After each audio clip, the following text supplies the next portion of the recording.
બુધવારે વડોદરા શહેરમાં 13 ઇંચ જેટલો વરસાદ ખાબક્યો હતો, જેને લઈને શહેરના અનેક વિસ્તારોમાં વરસાદી પાણી ભરાઈ ગયા હતા, જેને લઈને નાગરિકોને હાલાકીનો સામનો કરવો પડ્યો હતો।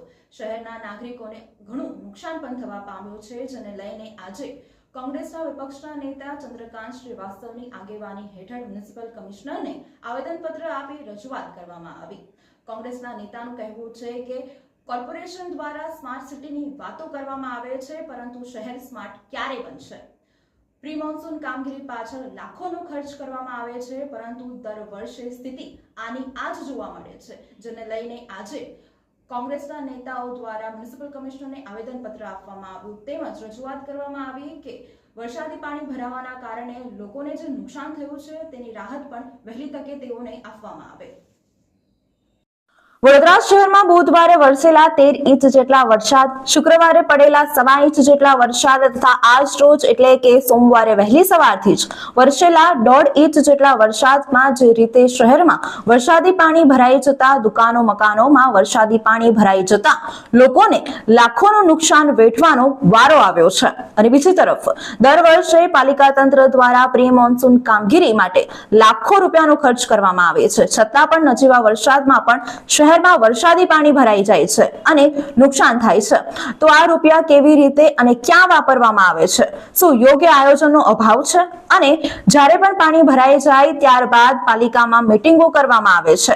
આ મીટિંગો કરવાથી સમસ્યાનું નિરાકરણ આવે છે ખરું?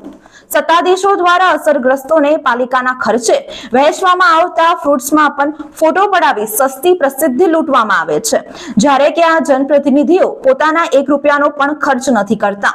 આક્ષેપો વિપક્ષના નેતા ચંદ્રકાંત શ્રીવાસ્તવે કર્યા હતા અને મ્યુનિસિપલ કમિશનરને આવેદનપત્ર આપી રજૂઆત કરી હતી, જેમાં તેમણે કોઈ પણ રાજકારણી કે મોટા માથાઓને શરમ વિના મસિયાકાસ, ભૂખીકાસ, રૂપારેલ કાસ તથા વિશ્વામિત્રી નદીમાં જે ડ્રેનેજની લાઈનો જોડવાનું છે તે દૂર કરીને તેમજ સુએઝ પ્લાનની લાઈનો દૂર કરવા સાથે સાથે ડ્રેનેજની લાઈનો અને વરસાદી કાંસોને પહોળી કરી યોગ્ય રીતે સફાઈ કરવાની રજૂઆત કરવામાં આવી હતી। આજે કોંગ્રેસના વિપક્ષના નેતાની આગેવાનીમાં વડોદરા શહેર કોંગ્રેસ દ્વારા મ્યુનિસિપલ કમિશનરને આવેદનપત્ર આપી રજૂઆત કરવામાં આવી હતી। વડોદરા શહેરમાં કોઈ બી એવો વિસ્તાર બાકી નથી કે જ્યાં પાણી નથી ભરાયું।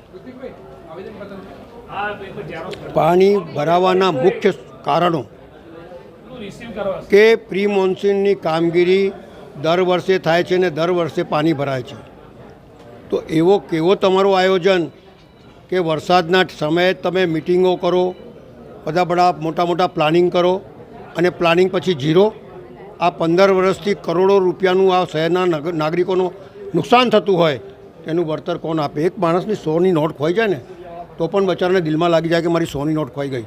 આ તો દરેક ઘરની અંદર 50-50 હજાર, લાખ રૂપિયાનું નુકસાન થયું છે। મોટી મોટી વાર્તાઓ બંધ કરો તમારી અને સીધું કામ કરો।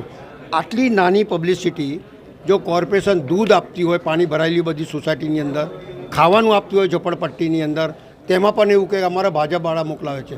અલા ભાઈ, સત્તા પર બેસીને આવા નાની વાતોના તમે પબ્લિસિટી ના કરો, કારણ કે કોર્પોરેશન આપતી હોય તમારા ખિસ્સામાંથી તો તમે નથી જ આપવાના, તો અમને ખબર છે। જ્યારે તમે લોકો એક રોડના 4 વખત ઉદ્ઘાટન કરતા હોય, આટલા મોટા ભૂવા પડતા હોય ને 4 દિવસ સુધી ભૂવો દેખાતો હોય, ડુપ્લિકેટ માલ વાપર્યો હોય, તોય છતાં એના ઉપર એક્શન નહીં। કોન્ટ્રાક્ટરો આ કોર્પોરેશનમાં હાવી થઈ ગયા છે। કોર્પોરેશનને ચૂંટાયેલી પાંખ બોલી નથી શકતી। આ બધી બાબતો એટલે આ શહેરને નુકસાન થઈ રહ્યું છે। વાર્તાઓ મોટી સ્માર્ટ સિટી દેખાય તમને કોઈ જગ્યાએ? સ્માર્ટ સિટી પોતે સ્માર્ટ થઈ ગયા, લેકિન સિટી સ્માર્ટ નથી થઈ।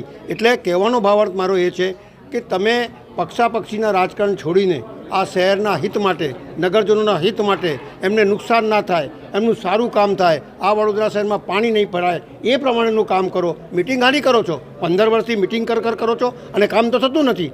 આ બધી બાબતોને લઈ કમિશનરશ્રીને આગળ પ્લાનિંગ શું કરવાનું છે, કઈ રીતે આગળ વધવાનું છે, શહેર સારમ રાખ્યા વગર જ્યાં એન્ક્રોચમેન્ટ હોય, જ્યાંથી પાણી વહેણ થતું હોય તે વેણની અંદર વેણ ચાલુ કરો। રૂપારેલ કાસ, ભૂકી કાસ, મસિયા કાસ, વિશ્વામિત્રી બધાની અંદર ડ્રેનેજ જોડી દીધી છે। એ બધી ડ્રેનેજ લાઈનો કાપો અને ડ્રેનેજ લાઇનમાં જોડો। વરસાદી ગટર ખાલી હોવી જોઈએ વર્ષે। આ બધી બાબતોનું ધ્યાન કેન્દ્રિત કરવા, સજાગ કરવા અને આ વડોદરા શહેરના નગરજનોના હિતમાં સારું કામ કરે એ માટે જગાડવા માટે આવ્યા છે.